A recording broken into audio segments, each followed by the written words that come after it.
Vamos lá então, Bate. Iniciar a Vamos. transmissão.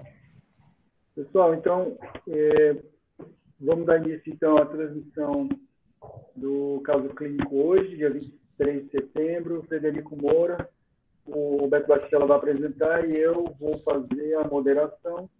Lembrando de sempre a gente respeitar a privacidade do paciente e os direitos autorais, então evitem copiar, colar, compartilhar, enfim, as fotos que vão aparecer na transmissão.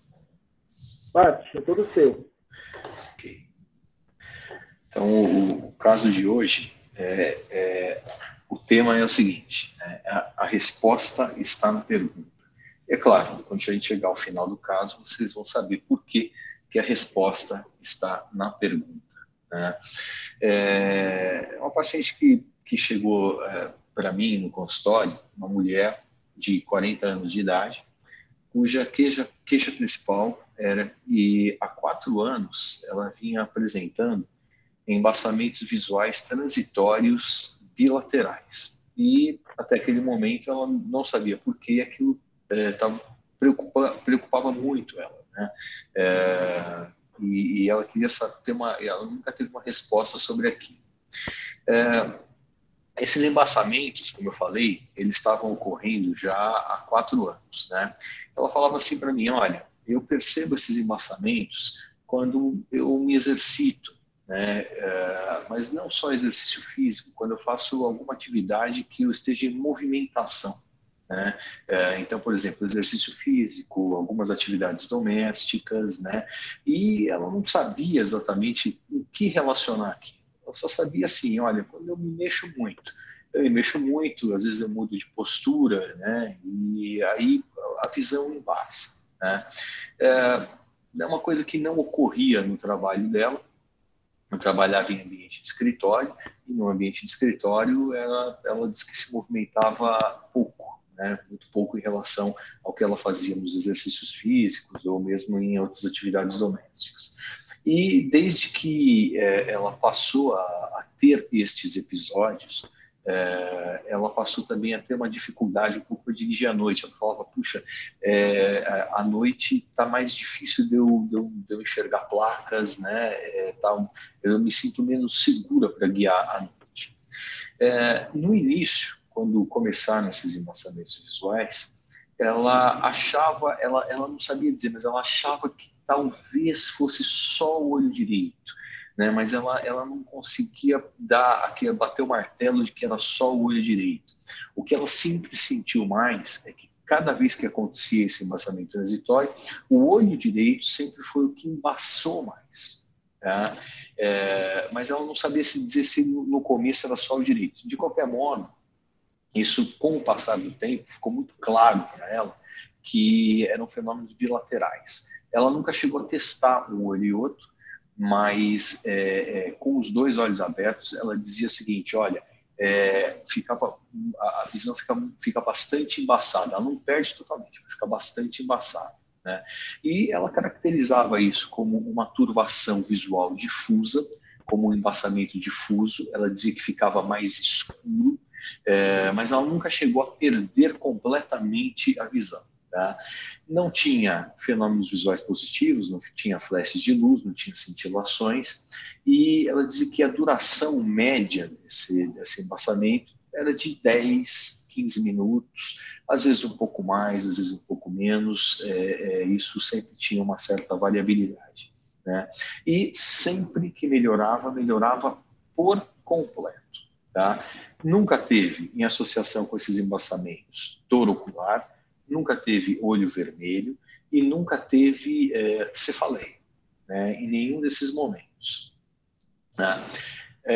Nesse caminho dela, de 4 anos para cá, ela chegou a passar como oftalmologista geral, mas nunca teve nenhuma conclusão, nenhuma resposta definitiva sobre o que era aquilo. Chegou a ser interrogado se aquilo talvez fosse um problema refracional. Foram prescritos óculos para essa paciente, mas a visão, de modo geral, com óculos, ela falou que melhorou. Né? Falou assim, olha, eu enxergo melhor realmente com óculos, ajuda, inclusive, até para eu guiar à noite. Né? Essa dificuldade na noite até amenizou um pouco com o uso do óculos, mas os episódios de embaçamento, eles continuaram, tá? Continuaram do mesmo modo, independentemente do uso ou não uso da correção óptica. Né? E como outro antecedente, é uma paciente que há 1 ano, então veja, há 4 anos ela começou com esses embaçamentos transitórios. Há 1 ano, ela teve um quadro de parestesia de hemicorpo. Essa parestesia de hemicorpo foi investigada e ela foi diagnosticada com uma mielite. Essa mielite, ela fez uma pulsoterapia, melhorou da mielite, né? E a investigação resultou no seguinte conclusão: esclerose múltipla, tá? Uma esclerose múltipla em associação com uma mielite, tá? Desde então, de 1 ano para cá, ela vem tomando drogas modificadoras, né? Uma droga modificadora da doença, e não teve mais absolutamente nenhuma crise. Aqui eu copio para vocês. Até esse momento eu não tinha o resultado de nenhum exame dela de imagens, né, tinha os laudos, tá? E eu copio para vocês o aspecto do laudo da ressonância magnética, onde ela tinha algumas alterações ali de substância branca periventricular, de corpo caloso, em associação com os achados de medula espinhal, que ela fez a ressonância, né, quando ela fez a ressonância, a investigação na época, tá? Ela já vinha com esse diagnóstico, uma vez que os achados de ressonância, tá, cerebrais, os achados de ressonância ali da medula espinhal dela, em associação com a presença de bandas oligoclonais no níquel, tá, acabou fechando o diagnóstico dessa paciente com esclerose múltipla. Tá? E ela vinha nessa condução, quer dizer, está tomando droga modificadora da doença, nunca mais não teve nenhuma manifestação relacionada à mielite dela.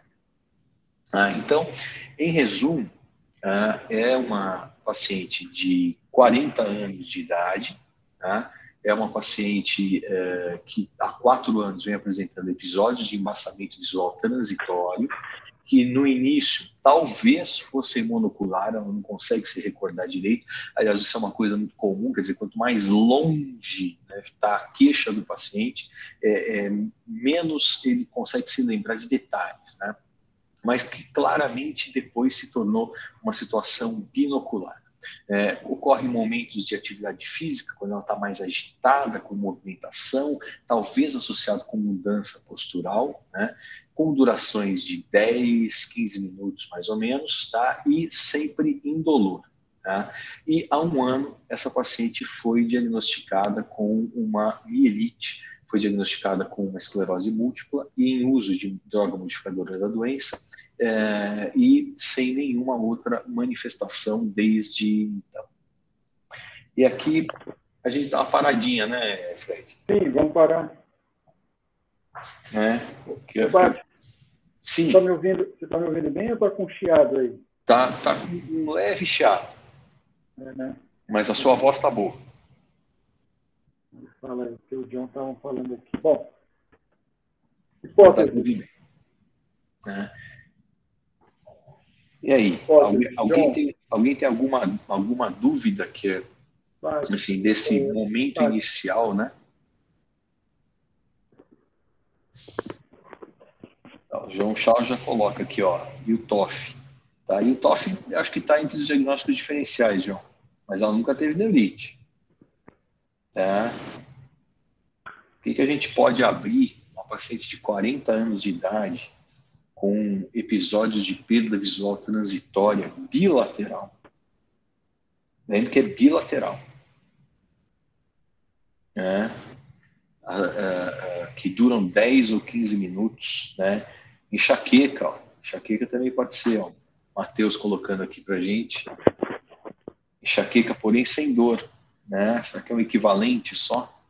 Né? Também poderia ser, não tem dúvida disso. Isso. A aura sem cefaleia, né? A aura sem a cefaleia. Mas 4 anos, né, evoluindo desse jeito, quer dizer, 4 anos apresentando só a aura sem a dor de cabeça, né? É um pouco esquisito isso, né? Bom, é uma hipótese. Que é uma hipótese, né? Alguém rotularia isso aqui de neurite óptica? Espasmo de acomodação, boa, boa. Boa. Boa, Matheus. Espasmo de acomodação. Mas ocorre, assim, com muita frequência, né? Isso foi um diagnóstico super importante. Hipertensão intracraniana, quem acha? Escurecimento da visão. Putz, muito bem lembrado. Papiledema, né? Mas o papiledema, ele tem uma duração mais curtinha, né? Mais curtinha. Mais curtinha, né? Ele ocorre realmente várias vezes por dia, está muito associado com mudança de postura, quer dizer, ela associa um pouco com o movimento, né? Com mudança de postura, né? Também um diagnóstico super importante. Tá na lista de diferenciais, né? Olha lá, o João só colocou doença de superfície ocular, olho seco, né? Às vezes pode dar isso também, né? Olho seco pode dar tanta coisa, né? Mas olho seco também dá muita dor ocular, né? Mas ela não tem dor ocular. A Tatiana coloca perda no pseudotumor só dura segundos, não minutos. Reação vasovagal, causa cardíaca, né? Pode ser. O que a gente esperaria com uma reação vasovagal, além da perda visual, Matheus?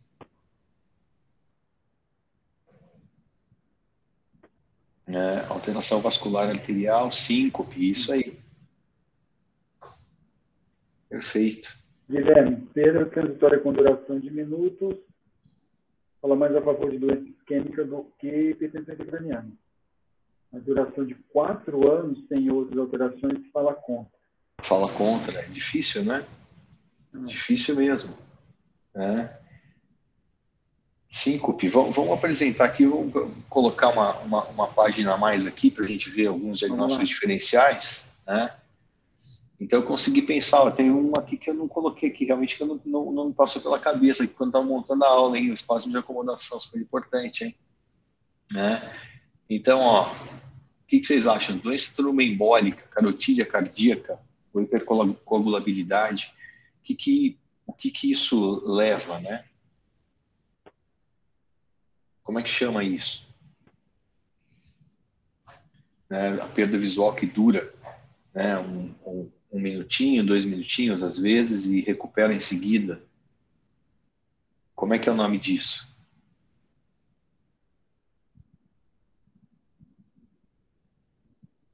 Vocês sabem como é que é o nome disso? Amaurose fugaz. Amaurose fugaz. Só que a amaurose fugaz, ela é monocular, né? Se a gente estivesse pensando, estaria pensando em amaurose fugaz bilateral, simultânea, sempre. Né? É difícil isso, hein? O que mais? Vasoespasmo, né? Poderia ser um vasoespasmo associado à enxaqueca, por exemplo, ou por outra causa de vasoespasmo. O que vocês acham? Seria mais monocular ou binocular?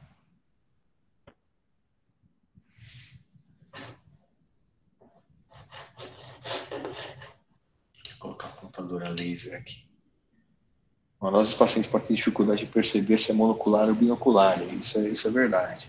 Mas o vasoespasmo ele seria também uma situação mais monocular, né? Acontecer binocular e simultâneo, assim, ao mesmo tempo, né? Vasoespasmo de retina. Síndrome de dispersão pigmentar, né? Não poderia ser. O paciente se exercita muito, né? Abre e fecha a pupila, dispersa pigmento, sobe a pressão, né? E o paciente tem embaçamento. Não poderia ser um mecanismo? Possível. Um mecanismo possível?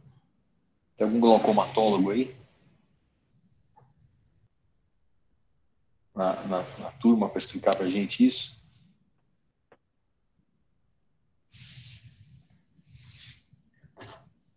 O que vocês acham?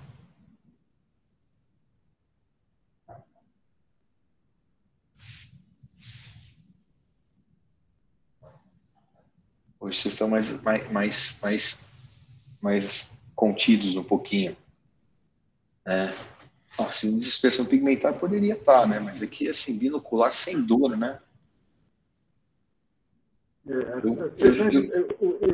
Os glaucomas, de modo geral, que causam um embaçamento transitório, eles costumam estar associados à dor, né? Mesmo que não seja uma dor leve, essas famosas crises reentrantes, né?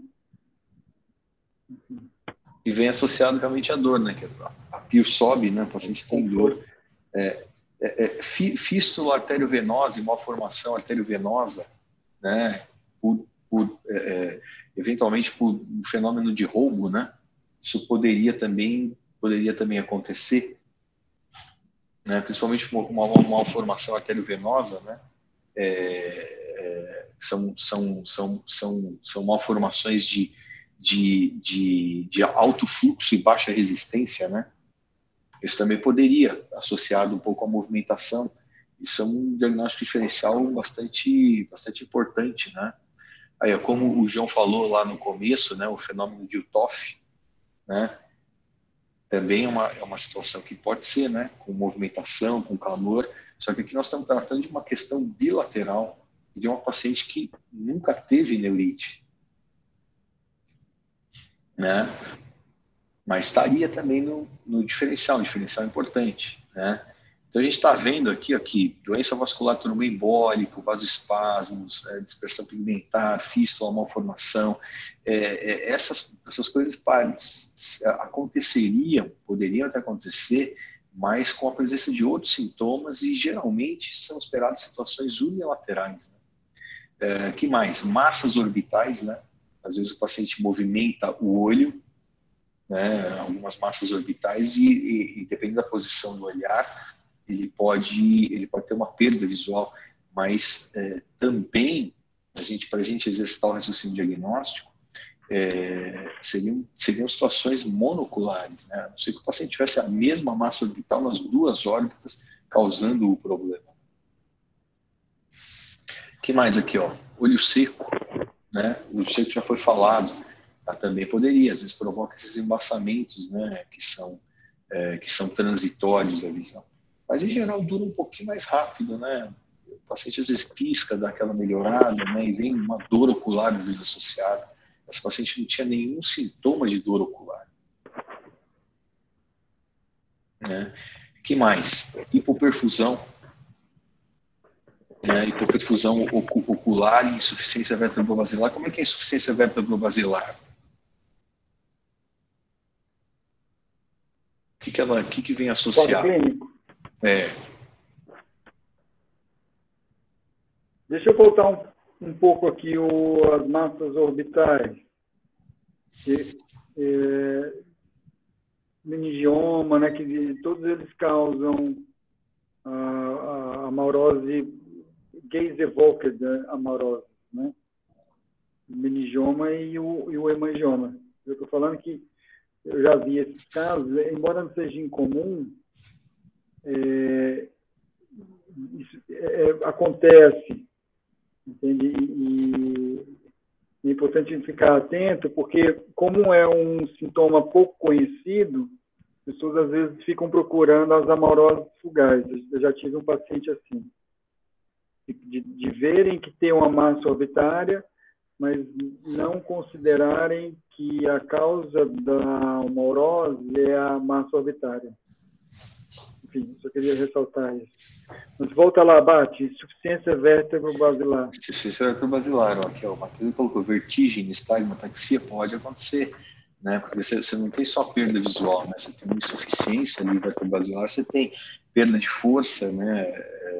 Você tem a questão da tontura que o paciente queixa, dificuldade para falar, dificuldade para respirar, para deglutir, muitas vezes, né? Isso também acontece.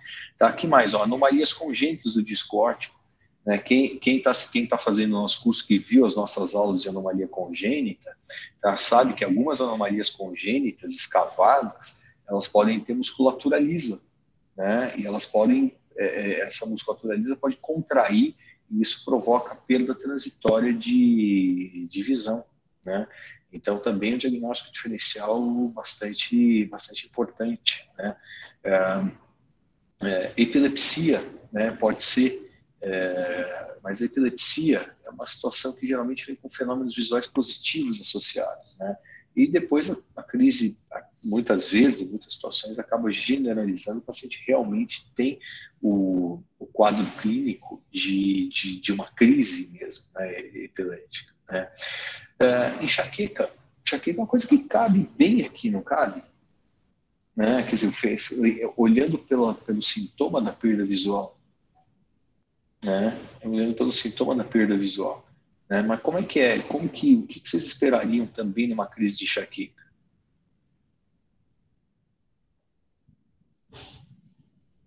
Esperariam mais o fenômeno visual positivo ou o fenômeno visual negativo?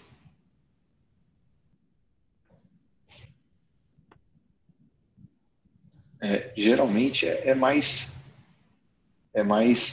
positivo, né? O fenômeno visual. E muitas vezes acompanhado de cefaleia, né? Seguido de cefaleia. Agora, 4 anos sem ter cefaleia, ela não tem queixa de cefaleia.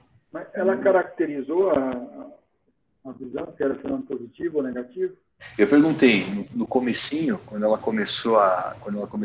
começou a conversar, eu perguntei se ela tinha flashes associados, ou cintilações, né? E ela disse que não tinha, né? Nenhum flash, nenhuma cintilação. Eu estou igual o Barrichello aqui, eu estou chegando atrasado, mas deixa eu falar um pouquinho aqui Vá lá. dessa insuficiência versa do basilar.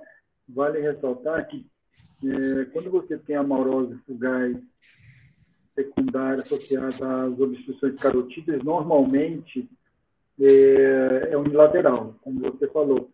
Mas na basilar, você pode ter bilateral, né? Porque ela é como a basilar é uma artéria só, e ela acaba ligando os dois lobos occipitais. Então, você pode ter fenômeno visual bilateral com alterações da artéria vertebral.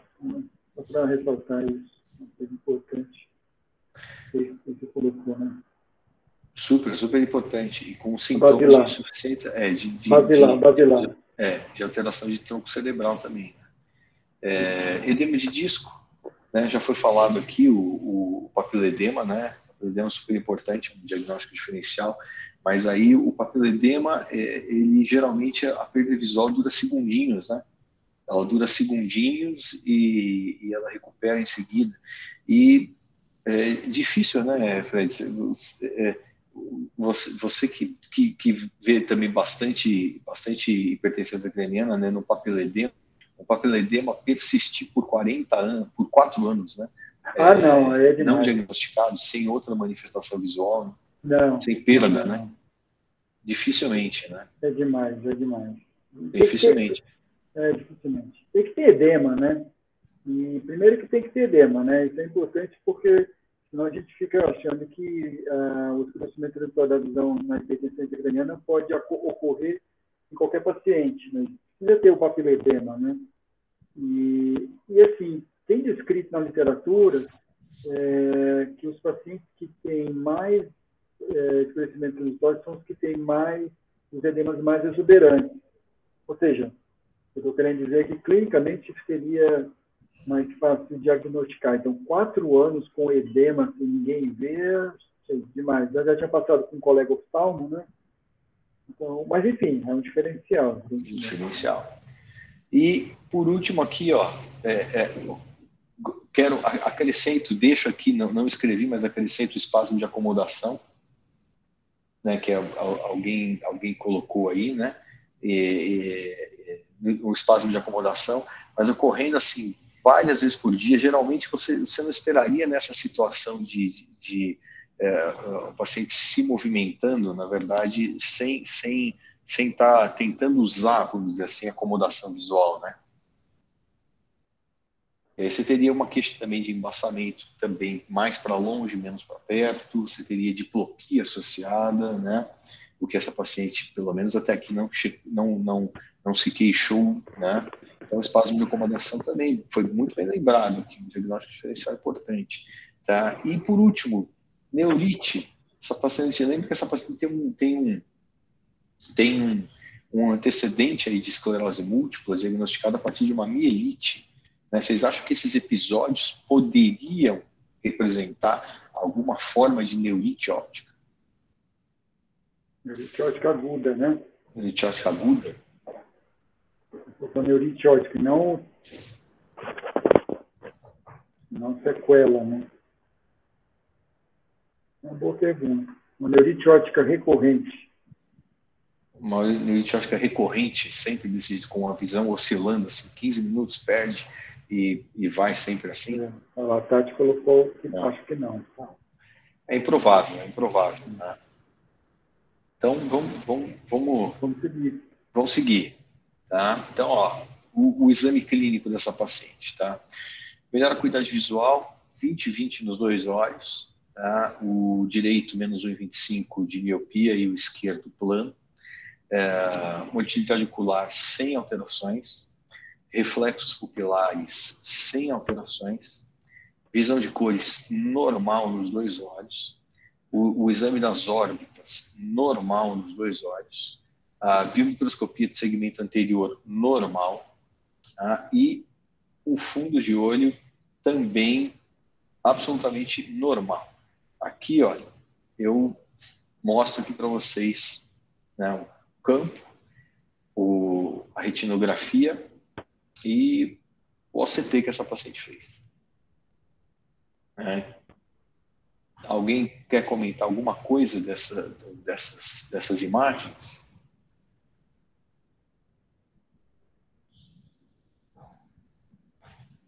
O que vocês acham? Campo, retino e OCT.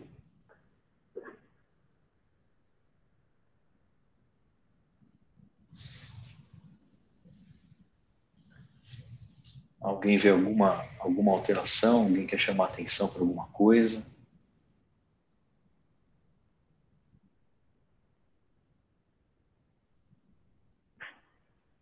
Aparentemente aqui, eu pelo menos não vejo nenhuma alteração. Né? Tem um disco cheio, né? Disco pequeno. Poderia até confundir com edema. Bem pequeno, mas um campo visual bem normal. E um ACT de camada de fibras normal, né?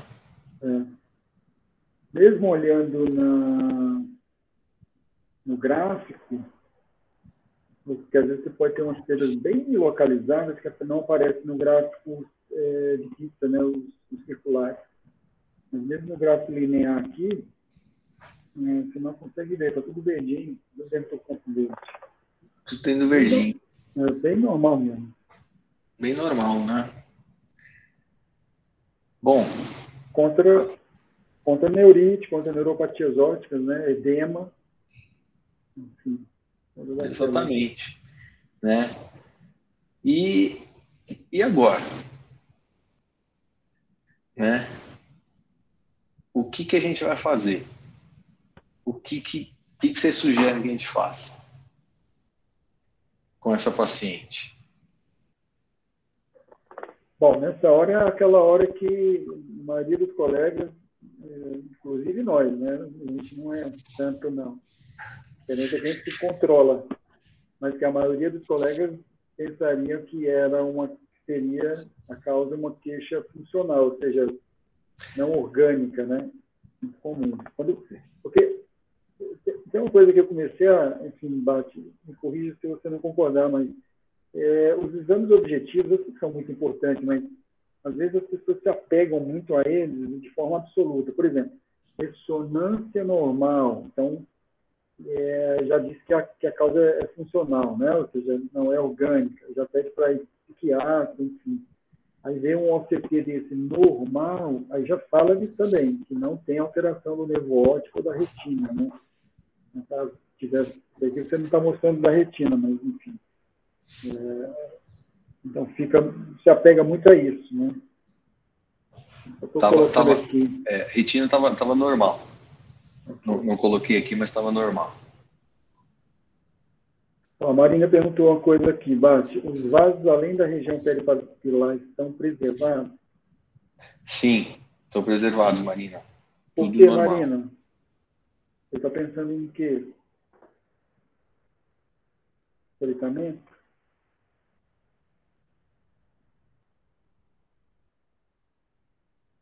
O que você estaria pensando? Causas vasculares isquêmicas. Sim, causas vasculares isquêmicas. Você estaria pensando talvez numa síndrome ocular isquêmica, alguma coisa do tipo, ou a presença de um êmbolo na árvore arteriolar, né? Não tinha nada disso, não. né? Estava tudo normalzinho, né?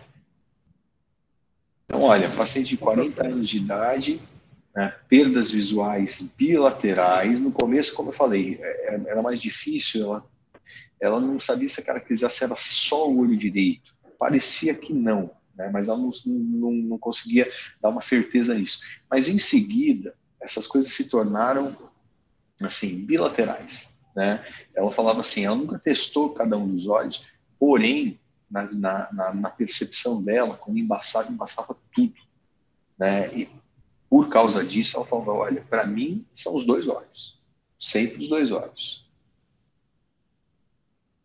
né? É, com recuperação dura 10, 15 minutos, né? E associados com momentos de movimentação e agitação.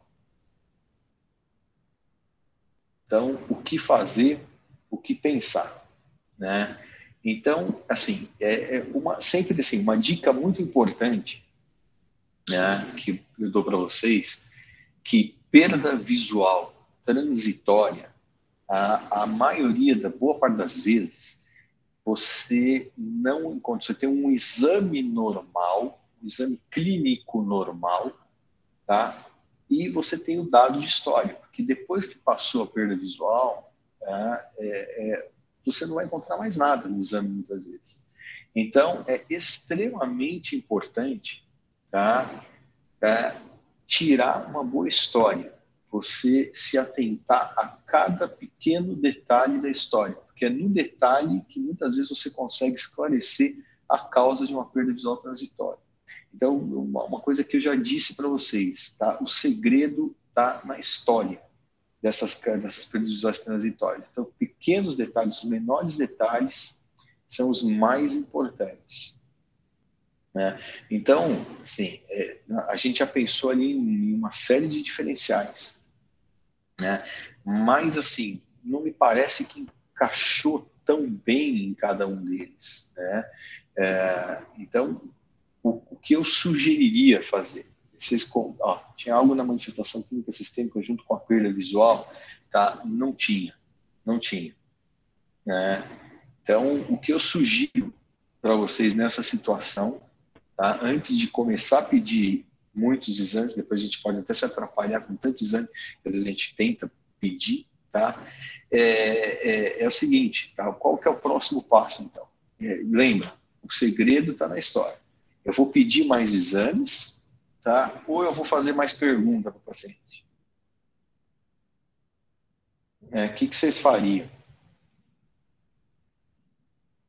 Ó, a Marina colocou, enxaqueca retiniana poderia ser, ela referia-se que a queixa era tipo hemianopsia? Não, ela não referia ela não referia uma hemianopsia, mas uma enxaqueca retiniana é um assunto interessante, né? Porque é um assunto muito controverso, né, o Marina? Tem gente que acredita que existe, tem gente que bate o martelo e fala não, eu não acredito, isso não existe. Mas ela seria monocular, né? A perda visual ela aconteceria, ela seria monocular, né? Ó, ela já tinha perda visual transitória durante o banho, situações de aumento de temperatura corporal. Então, John, essa é uma pergunta boa, tá? É justamente isso que eu quero colocar aqui para vocês. A gente já sai pedindo exame, a gente vai fazer mais perguntas para ela, né? Eu particularmente acho que a gente tem que fazer mais perguntas, né? É isso que a gente tem que fazer. Essa pergunta de John é uma pergunta boa, né? Então, foi isso que eu acabei fazendo, né, o John? Né? O que você acha, Fred? Faria mais pergunta ou mais exame? Sempre mais perguntas. Teve mais perguntas, explora a Eu acho anamnese, que, né? não, sem contar que, além das perguntas, bom, eu não sei no seu caso, mas muitas vezes os pacientes têm exames em casa que eles não trazem na primeira consulta. Então, você tem que também checar isso. Porque, puxa vida, os exames do começo da história normalmente ajudam mais do que os exames do fim. Quer dizer, claro, depende da doença, mas os exames no início da doença também trazem uma informação bastante importante. Sem dúvida, sem dúvida. E lembrando que aqui eu mostrei para vocês um laudo, que naquele momento ali, no primeiro momento, eu não tinha imagem comigo também, né? Mas vamos fazer mais perguntas, né? Então, ó, antecedentes familiares, Norton, por que os antecedentes familiares? Alguma coisa mais específica? Né? Perguntei para ela se tinha alguém. Eu perguntei assim, aquelas perguntas genéricas. Alguém na família só de esclerose? Sim, sim, pode ser, né, por aterosclerose, né, alguma doença vascular. Mas perguntei para ela de forma genérica, olha, alguém na família, né, é deficiente visual, ou perdeu a visão, ou teve alguma coisa parecida? A resposta foi que não. A resposta foi que não. Né? E vamos seguindo, né? Então, vamos fazer mais perguntas. Tá? Então, comecei a fazer algumas perguntas para ela. Então, eu perguntei, olha, tentei pedir para ela caracterizar para mim se a perda visual era monocular ou binocular. É aquilo que eu já falei no começo. Tá? E isso ela não conseguiu saber se no começo era um olho só. Mas na sequência disso, para ela, sempre pareceu binocular. Tá? Assimétrica, né, com o direito perdendo mais visão que o esquerdo, mas sempre pareceu binocular. Né? Aí eu fiz uma segunda pergunta. Falei, já testou cada um dos olhos? É aquilo que eu falei. Falou que não. Tá? Setorial ou difusa? Ela disse para mim, eu nunca testei, mas para mim é difusa. Tá? Escurece. Escurece, mas eu não chego a perder a visão. A visão não é perdida. Eu tenho um escurecimento da visão. Né? Alguma pergunta a mais aqui? Detalhes da história clínica de esclerose múltipla e também se ela usava drogas. Não usava drogas. Né? Pensando em drogas vasoconstritoras. Bom, abuso de drogas. É interessante. Mas não usava, não tomava mais nenhum remédio adicional, antes do diagnóstico não tomava, e depois do diagnóstico passou a tomar apenas droga modificadora da doença. E aí eu perguntei para ela, tá? Aquilo que o John perguntou lá em cima. Tá? Eu perguntei para ela, só ocorre realmente quando você se movimenta muito? Tá? Só quando você faz alguma movimentação de atividade física ou fora dela? E aí ela colocou para mim, não, olha, principalmente quando eu faço atividade física, mas quando está muito calor, é pior. E quando eu tomo um banho mais quente, né? Essa informação é importante, né? Qual atividade física? Aquilo que eu falei no começo, Norton. Tá? Atividade física é o exercício físico, tá? Se exercitar fisicamente, tá? E fazer atividade doméstica. Tá? E aí ela colocou um dado a mais aqui, ó, que é quando ela tomava um banho quente. Tá? Isso é um dado relevante. Isso é um dado relevante. A gente vai ver em seguida. E aí, mais algumas perguntas para ela. Né? Eu queria saber se realmente, assim, quando ela está só mudança de postura, né? Se ela tivesse em repouso, sentada, deitada e se sentasse, ou se ela tivesse sentada e se levantasse, aquilo provocava perda de visão. Tá? Ela disse que não, tá? Que a visão ela ia sempre piorando quando ela se movimentava, mas assim, ao longo do exercício físico, ao longo da atividade doméstica e como ela colocou a questão do banho quente, eu perguntei se aquilo piorava durante o banho quente, se alguma mudança de postura. Ela falou assim, eu não sei se é mudança de postura, mas ela falou assim, é agitação. Agitação. Quando eu fico agitada, me movimento muito e realmente no banho quente. E a perda visual dela, ela não era abrupta, né? Era uma perda gradual. Ela ia se movimentando e a visão ia caindo, a visão ia embaçando um pouquinho. Né? A mudança de postura nessas situações era apenas um dado adicional, era apenas uma situação casual. Né? Mas ela falava assim, quando mudava de postura, assim, não exatamente piorava, mas a movimentação e eu ficar cansado com o movimento, isso fazia piorar. Tá? Mas no trabalho não acontecia. Não, a parestesia perguntei também, ó, boa, Tatinha. Perguntei se a parestesia piorava com o aumento da temperatura. Ela disse que não.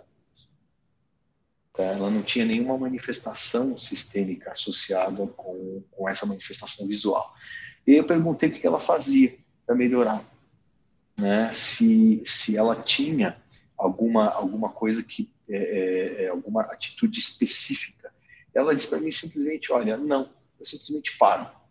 Né? Às vezes isso me assusta um pouco, tá? Eu paro, tá? Espero, e depois de 10, 15 minutinhos, tá? Começa a ficar desembaçado, começa a melhorar a visão. Né? E fiz mais umas perguntas para ela. Perguntei para ela se ela já teve, se ela realmente nunca tinha tido nenhuma manifestação de perda visual mais persistente. Né? E aí ela falou para mim que há um ano mais ou menos coincidente com a mielite, ela percebeu casualmente que o olho direito deu uma embaçadinha. Ficou embaçado por algumas semanas, talvez 1 ou 2 semanas, e depois melhorou. Tá? E ela não teve dor.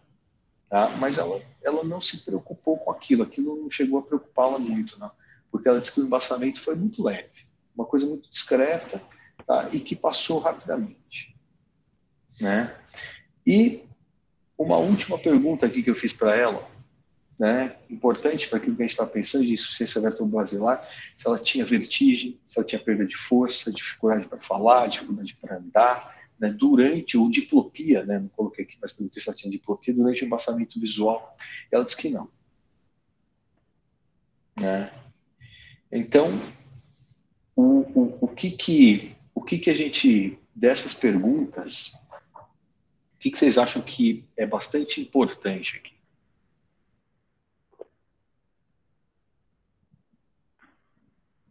O que saltou um pouco mais aqui para a gente? Tatiane falou, ó, pode ter tido um episódio de neurite. Pode ter tido um episódio de neurite, Tatiane. É verdade, essa história aqui, ó, há um ano atrás, tá? Pode ter sido, sim, é possível, né? E que mais disso aqui, dessa história aqui?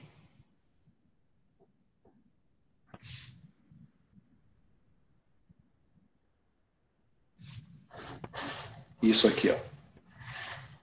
Pergunta 4, fortalece a suspeita de um toque. O Guilherme falou. 4. A pergunta 3 e a 4, né? Também, né? Piora ao longo do exercício físico ou do banho. É isso mesmo. Né? Favorece. Né? O estranho é que ela não tenha tido neurite. Né? Quer dizer, talvez tenha tido aqui há um ano atrás. A gente não sabe bem isso. Né? Não sabemos tão bem isso aqui. Né? O que você fala de não ter neurite é que ela não teve uma história... Surto. Neurite aguda, clássica, né? De perda de visão, né? De perda de visão. Né? Então, para mim, o que chamou mais atenção aqui, tem umas coisinhas que eu guardei bem. Primeiro, ela fala assim, a perda é difusa nos 2 olhos. Tem um escurecimento da visão, sem a perda total da visão. Tá? Atividade física, ela falou, atividade física, quando faz muito calor e também quando toma banho quente, e a visão piora ao longo do exercício físico. Né? E para melhorar, ela precisa parar. Ela precisa parar e precisa descansar. Tá? Isso, realmente, né, são essas características, elas são características que a gente não conseguiria enquadrar numa perda visual associada a uma alteração vascular. Alguém acha que a gente conseguiria enquadrar essas características numa perda visual associada à alteração vascular, né? com a questão do calor, da atividade física? Né? É um pouco difícil isso. Né? E a perda visual vai acontecendo sim, né? Gradualmente, né? O exercício sim, mas isso do banho... O do banho não. E aqui, ó, perda visual que vai acontecendo gradualmente, né? Fica mais difícil, né? Você poderia até pensar, talvez, uma insuficiência, uma síndrome ocular isquêmica, mas é difícil você enquadrar esse tipo de perda visual. Né? Então, isso aqui, ó, isso chamou muita atenção. Tá? E, aqui, ó, o Guilherme falando, ó, o Yotoff pode alteração de estereopsia, de identificação de movimento de objetos também, pode, no momento que ele acontece. Né? Porque tem um outro fenômeno, não sei se você está falando, que é o de Pulfrich, né? Que é esse, o pêndulo. O pêndulo. Não costumo fazer, não. Você costuma fazer? Não. Não, mas Eu não costumo fazer porque é muito subjetivo, mas eu recomendo. Uma vez eu descobri, é interessante, eu descobri como simular um pulfrish para você mesmo. Sabe como que você faz?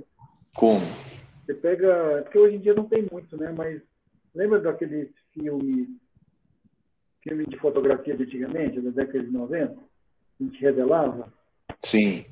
Aí você coloca em um olho só. E aí você balança o pêndulo assim na sua frente. E você vê ele fazendo elipse. É super interessante. Se alguém tiver filme em casa aí, do pai, do avô, corta um quadradinho, coloca na frente do olho e faz esse do pêndulo.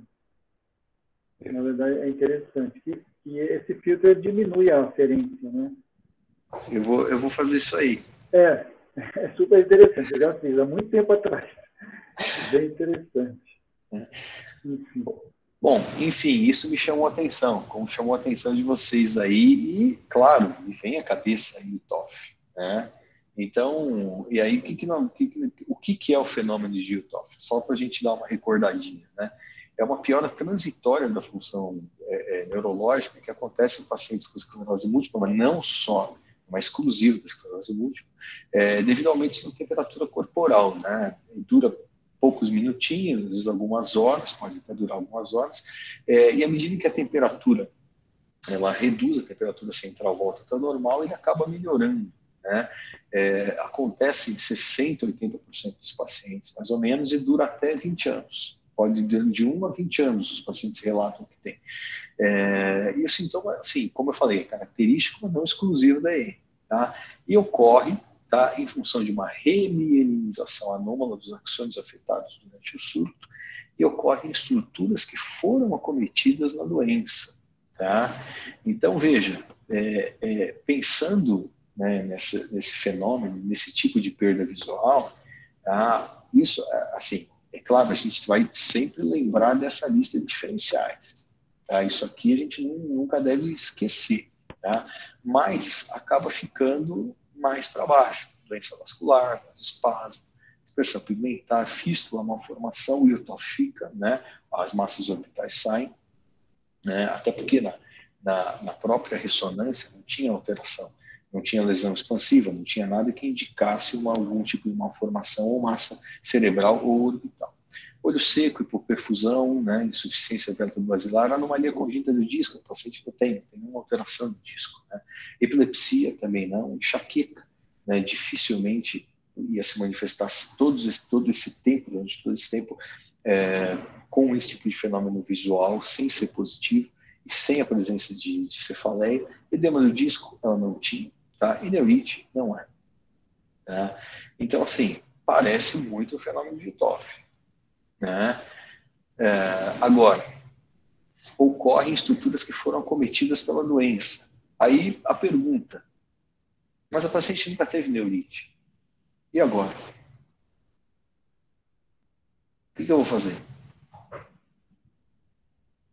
E nós temos exames oftalmológicos que também são contra a neurite. Campo visual normal e o OCT. Né? PVE, ó. PVE pode ser, John. Tá? Mas o que você quer ver no PVE?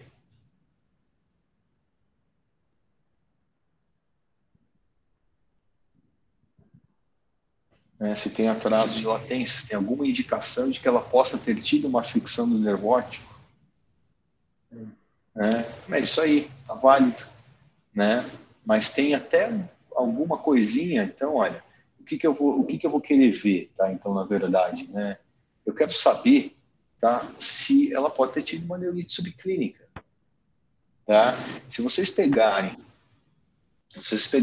o ONTT, né? Muitos pacientes que tinham a neurite, né? A neurite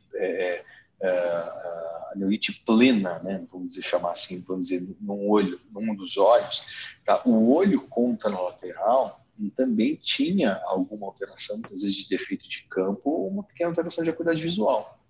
Tá? Então, em muitos pacientes, ela era subclínica no olho contralateral. Tá? Essa paciente pode ter tido neurite subclínica nos dois olhos. Né? Por que não? Como eu provo isso? O PVE é uma situação. Mas tem alguma coisa aqui que eu posso ver antes disso, que eu ainda não vi. O que a gente ainda não viu aqui, que a paciente já fez? Ressonância magnética. Tá? Então, sim, o paciente nunca teve neurite. Tá? Ok. Pode ter tido neurite subclínica? Sim, ela pode ter tido uma neurite subclínica. Tá? Como é que eu vou ver isso? Como é que eu vou provar isso? Posso pedir um PVE, muito bom. Posso pedir um PVE, mas eu posso também olhar a ressonância antiga e pode ter passado despercebido isso, né, na ressonância antiga. Então, onde começar? Começar nos exames anteriores. É o que o Fred já falou. Né? Você vai ver nos exames antigos, né, Fred? Assim, sim. Né? Coisa que a gente ainda não tinha visto, né? E aí eu fui procurar os exames antigos. E aí eu mostro isso para vocês agora. O que vocês acham?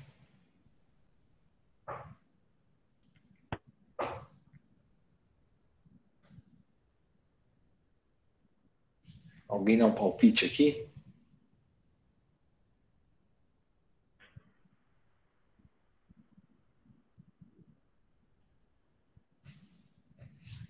Hipersinal nos nervos ópticos. Tatiana está falando. É isso mesmo, Tatiana. Tá, hipersinal nos nervos ópticos. Né? Aqui, ó. Tá? Isso foi da primeira ressonância que a paciente fez. Ela fez uma ressonância de coluna, ela não tinha feito ainda de encéfalo. Né? Na sequência disso, para tentar fechar algum critério diagnóstico para investigar a possibilidade de esclerose múltipla, ela fez a ressonância também de encéfalo, na sequência disso. Né? E aí foram descritas todas aquelas lesões periventriculares. Tá? Só que ela tinha também isso aqui, ó. Tá? Ela tem hipersinal de um dos nervos ópticos. Olha aqui, ó, no axial dá para a gente ver bem direitinho. É muito interessante. Né? É muito interessante porque ele é muito simétrico, né? Bilateral, né? E pegando o mesmo trechinho pequeno do nervo óptico intraorbitário, né, da paciente. Assim, é uma coisa que é muito característica da esclerose múltipla, né? Pegar esse pedaço do nervo, quer dizer, o interorbital, geralmente pega interorbital e intercanalicular, e pega trechos pequenos do nervo óptico. E olha o capricho disso aqui, né? Olha o capricho disso aqui, né? Eu nunca tinha visto uma imagem desse jeito, né? Com uma simetria tão grande numa situação de desmeminização, numa situação de esclerose múltipla. Né? Incomum também de tecido bilateral no mesmo evento. O mesmo evento, exatamente. Ela teve neurite subclínica bilateral. O John está perguntando aqui qual era a extensão da mielite. John, eu não vi a ressonância eu não consegui a ressonância de coluna dela. Tá? Pela descrição, era um trecho pequeno, não eram trechos grandes que lembrariam a neuromielite óptica. Né? Pela descrição, não era. Importante, bem Muito, colocado. muito importante. Boa pergunta, boa pergunta. Ó, Mas olha o que ela teve aqui, ó. Neurite, ó, ela teve neurite, sim, subclínica, bilateral, tá? Muito simétrica nos dois olhos. Provavelmente, eu arrisco dizer que a neurite veio antes da mielite. Afinal de contas, os sintomas de perda visual transitória dela são de 4 anos e a mielite veio 3 anos depois. Né? Então, o que essa paciente tinha, na verdade, eram fenômenos de UTOF bilaterais, tá? E o que ela tinha era perda visual monocular, binocular, né? Nos dois olhos. Tá? Então, uma neurite subclínica bilateral pregressa está acompanhada aqui, bem vista aqui na ressonância magnética. Né? Isso, a meu ver, dispensa eu não pedir o potencial visual evocado. Eu achei que isso aqui já era suficiente. Tá? A Aninha está perguntando. Vou só colocar aqui, Bart, que você está falando aí de neurite subclínica, ó, eu estou checando na literatura aqui, o NTT, ele coloca que 11% dos pacientes tiveram atividade visual 20/20, 11%. Mesmo com neurite subclínica. Mesmo dentro do quesito. Cuidado visual vitílico. É que é essa cuidado que o paciente, enfim, refere aí ao embaçamento, mas, enfim, pode não procurar assistência, né? Se a história tiver um tempo muito curtinho, com 2, 3, 4 dias já recuperar a visão espontaneamente, aí ele não procura mesmo, enfim. Com certeza. Né? Pergunta da Aline muito, muito importante, pertinente, porque MOG, que é uma coisa que a gente está conhecendo agora. Quem não tem muita vivência de MOG, eu sugiro que leia, porque o MOG veio um pouco depois da aquaporina 4, mas está sendo agora tão estudado quanto. E uma das manifestações, a mais frequente, na verdade, é neurite óptica bilateral. O que difere do nosso caso aqui, que a neurite por MOG, ela é uma neurite que geralmente cursa com a presença de edema de papila no fundo de olho, isso é muito frequente, e nós temos acometimentos longitudinais extensos do nervo óptico, né? Pegando principalmente a via óptica anterior, a parte interior, né? Então, muitas vezes você tem acometimentos ali desde a papila até o nervo óptico intracraniano, acometimentos, porções extensas do nervo, bastante acometidas, né? Além de, nós podemos ter também envolvimento da bainha, ou seja, nós podemos ter perineurite associada. Então, o quadro radiologicamente, essa pequena extensão, vou mostrar aqui de novo para vocês, essa pequena extensão aqui de acometimento do nervo óptico, ela fala mais a favor da esclerose múltipla. Tá? Então, o MOG, você normalmente tem extensões longas, pegando todo o nervo, pegando também bainha, com perineurite, tá? E o NMO, você também tem extensões longas, só que mais posteriores. Nervo óptico intracraniano, mais envolvimento de quiasma e mais envolvimento de trato óptico também. Então, radiologicamente, ele nos remete mais à esclerose múltipla do que ao MOG mesmo. Não me passou pela cabeça pedir MOG. Achei que o diagnóstico assim, de esclerose múltipla, eu achei que foi realmente foi bem feitinho, né? Com todos aqueles critérios, o preenchimento de critérios de disseminação espacial, né, das lesões ali, cerebrais, lá para cima, na medula, né, conjunto com as bandas oligoclonais. Então, não me passou pela cabeça questionar esse diagnóstico, porque eu achei que realmente eu concordei com ele. Eu acho que foi um diagnóstico bem elaborado, foi um diagnóstico bem feito realmente. E, mais uma vez aqui, ó, o que fazer com essa paciente? Tá? O que fazer com essa paciente? Explicar que aquilo não é grave. Né, que aquilo é uma situação que se demonstra que ela teve, sim, um acometimento de nervo óptico. Tá? E a gente sempre deve deixar claro para o paciente que tem fenômeno de UTOF. Primeiro, assim, que é de natureza benigna. Segundo, que assim, ele não pode ser uma coisa inédita e nem prolongada, tá? No sentido de que ele não poderia ser condizente com o surto novo. Ou seja, o fenômeno de UTOF, ele é um fenômeno que ele vai ser transitório, tá? E vai acontecer numa estrutura que já sofreu com o processo de desmielinização, já foi inflamado, tá? E outra coisa, você tem que falar para o paciente, porque senão ele fica muito preocupado, tá? Isto não significa progressão da doença, e isto também não significa falha terapêutica. Tá? Então, o fenômeno de UTOF, tá, acontece e não significa nenhuma dessas condições. Ele é uma situação benigna. Tá? E medidas para amenizar um pouco a temperatura corpórea, né? Vai fazer uma ginástica, evita um local que esteja muito quente, evita um dia, um momento que esteja muito quente, toma mais água para não elevar a temperatura do corpo, tenta ficar numa situação no ambiente ventilado, coloca uma toalha gelada, às vezes, para não elevar a temperatura do corpo.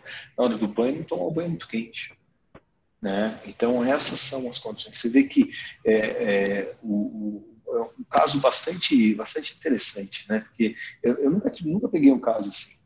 Né? Eu nunca peguei um caso assim com essa perda visual bilateral. Eu já tive paciente que assim, queixou de fenômeno de TOF, mas que lá atrás a gente podia caracterizar que ele teve uma neurite de fato, um episódio neuritótico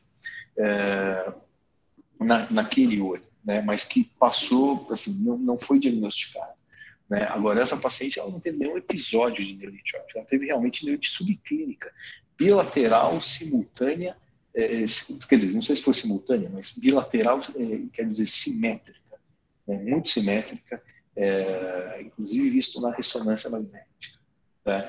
Então, o que a gente tira desse caso? Né? Qual foi o caminho para esse caso? Né? Foi perguntar.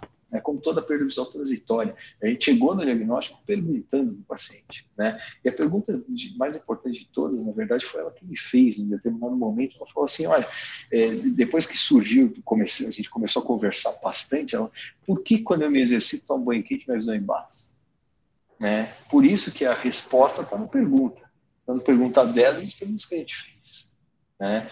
Então é um caso bastante interessante, que mostra para a gente o seguinte, aquilo que eu também já falei para vocês, né? Uma frase do professor Sanvito: a anamnese é o exame mais sofisticado da medicina.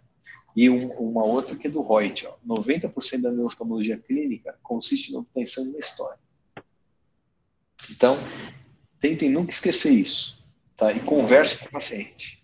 Né? Tenha tempo, converse com ele. Muito bom, Bart. E eu tenho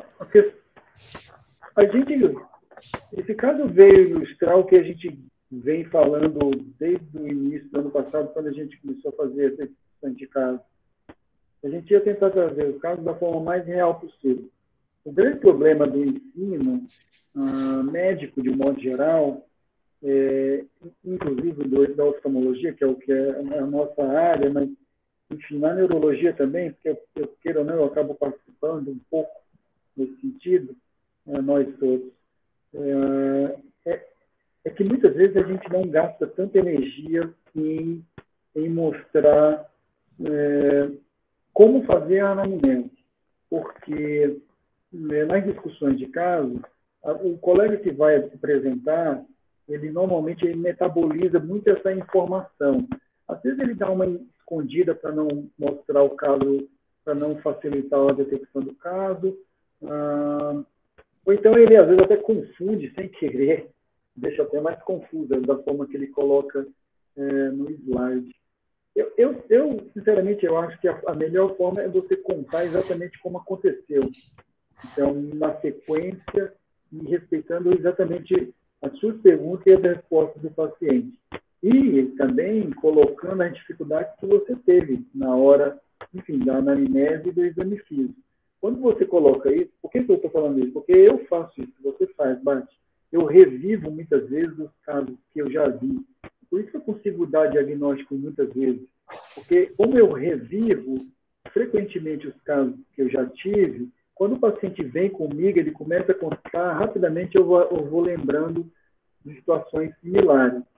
E aquilo que você fez, basicamente, foi isso. Você vê que 90% do slide que você colocou, tirando a ressonância e o OCT, era a anamnese.